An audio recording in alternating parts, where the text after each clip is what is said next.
I'll read a short text by Franz Kafka called A Common Confusion in English translation. I read from this Schocken edition of Kafka's stories, and this text was translated by Willa and Edwin Muir. A Common Confusion, Franz Kafka. A common experience resulting in a common confusion.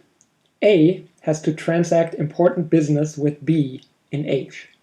He goes to H for a preliminary interview, accomplishes the journey there in 10 minutes and the journey back in the same time, and on returning boasts to his family of his expedition. Next day he goes again to H, this time to settle his business finally. As that by all appearances will require several hours, A leaves very early in the morning. But although all the surrounding circumstances, at least in A's estimation, are exactly the same as the day before, this time it takes him 10 hours to reach H. When he arrives there, quite exhausted in the evening, he is informed that B, annoyed at his absence, had left half an hour before to go to A's village, and that they must have passed each other on the road. A is advised to wait, but in his anxiety about his business he sets off at once and hurries home. This time he covers the distance without paying any particular attention to the fact, practically in an instant.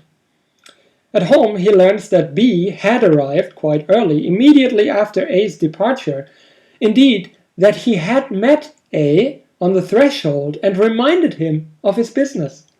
But A had replied that he had no time to spare, he must go at once. In spite of this incomprehensible behavior of A, however, B had stayed on to wait for A's return.